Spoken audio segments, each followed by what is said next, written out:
Court of Pakistan میں ایک case کی سماعت کے دوران چیف جسٹس قاضی فائز عیسیٰ اور پی ایم ڈی سی کے وکیل حافظ عرفات احمد کے درمیان دلچسپ مکالمہ ہوا۔ چیف جسٹس آف پاکستان کی سربراہی میں 3 رکنی بینچ نے سرحد میڈیکل یونیورسٹی کی طالبہ کو ڈگری نہ دینے کے خلاف کیس کی سماعت کی۔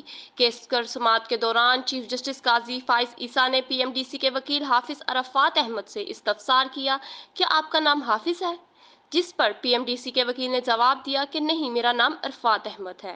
چیف جسٹس قاضی فائز عیسیٰ نے وکیل سے مزید پوچھا کہ آپ اپنے نام کے ساتھ حافظ کیوں لکھتے ہیں؟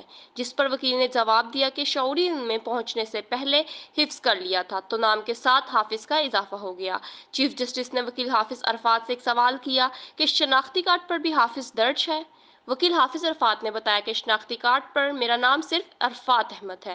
چیف جسٹس قاضی فائز عیسیٰ نے کہا کہ نام کے ساتھ حافظ لگانے کی کیا ضرورت ہے؟ آپ نے حفظ لوگوں کو بتانے کے لیے کیا ہے یا اپنے ایمان کے لیے؟ ایسے تو ثواب ضائع کرنے والی بات ہے۔ بعد ازاں عدالت نے درخواست پر عدالتی کارروائی کو آگے بڑھاتے ہوئے ڈگری نہ دینے کے کیس میں پی ایم ڈی سی کا مقدمہ بحال کر دیا۔ دوران سماعت طالبہ کے وکیل نے عدالت میں موقف اختیار کیا کہ طالبہ آسیہ توقیر نے سرحد یونیورسٹی سے پبلک ہیلتھ میں ماسٹرز کیا، لیکن خیبر میڈیکل یونیورسٹی نے ڈگری نہیں دی۔ سرحد یونیورسٹی میڈیکل پروگرامز کے لیے خیبر میڈیکل یونیورسٹی سے منسلک ہے۔ پی ایم ڈی سی نے 2012 میں نوٹیفیکیشن کے ذریعے سرحد یونیورسٹی کی میڈیکل ڈگریاں روک دی تھیں۔ چیف جسٹس نے سماعت کے دوران کہا کہ آپ نے خیبر میڈیکل یونیورسٹی کو فریق نہیں بنایا، نہ ہی درخواست میں دستاویزات لگائیں۔